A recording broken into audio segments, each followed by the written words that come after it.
Baraza la wafanyakazi huwa ni takwa la kisheria wakati tunapokuwa tunajiandaa na masuala ya budget, kwamba lazima baraza la wafanyakazi likae ili waweze kujadiliana pamoja na mambo mengine, waangalie utekelezaji wa budget ambayo tunaitekeleza kwa sasa ya mwaka 24-25, na wakati huo tuangalie pia makadirio ya budget mpya ya 25-26 ambayo itakwenda kupitishwa na bunge la budget katika kipindi hiki. Kwa hiyo ilikuwa ni takwa, na tumekaa hapa jana, kulikuwa na agenda karibu 14 ambazo tumezigawanya kwa siku ya jana na leo.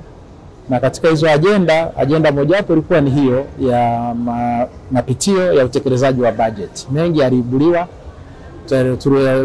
idara husika ziliweza kutoa presentation kuonyesha mambo mbalimbali yanayofanywa na Wizara ya Elimu katika kuanzia ngazi ya awali hadi ngazi ya sekondari, na katika utekelezaji wa sera ya elimu na mafunzo ya mwaka 2014 toleo la 2025 na mitaala mpya iliyoboreshwa. Kwa hiyo mambo mengi yalijadiliwa pale, na utekelezaji unaendelea, na fedha ambazo tunaendelea kuzipata kutoka serikali kuu.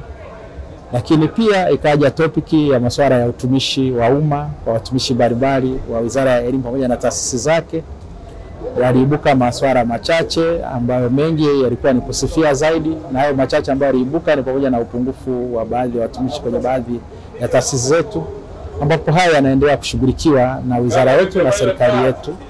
Lakini pia leo tumekuwepo na taasisi mbili ambazo zimekuja hapa. Kulikuwa na benki ya NMB ambayo wamekuja kutoa elimu mbalimbali kuhusiana na masuala ya benki ya NMB na aina mbalimbali ya fursa ambazo wanazo kwa watumishi. Lakini pia mtu wa PSSF amekuja kuelezea kuhusiana na masuala ya PSSF, formula zinazotumika, mafanikio na changamoto ambazo zipo. Watumishi wamekuwa na uelewa mkubwa kuhusiana na taasisi hizo mbili.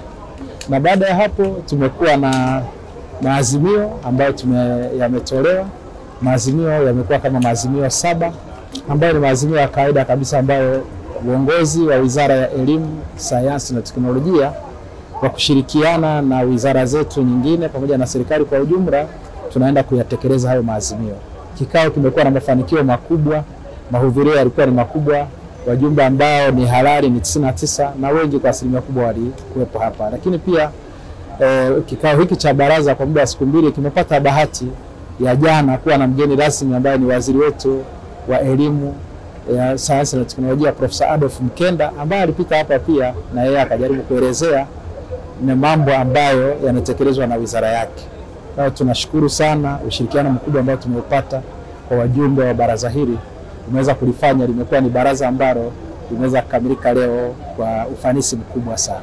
Tumedhamiria tunaboresha elimu yetu.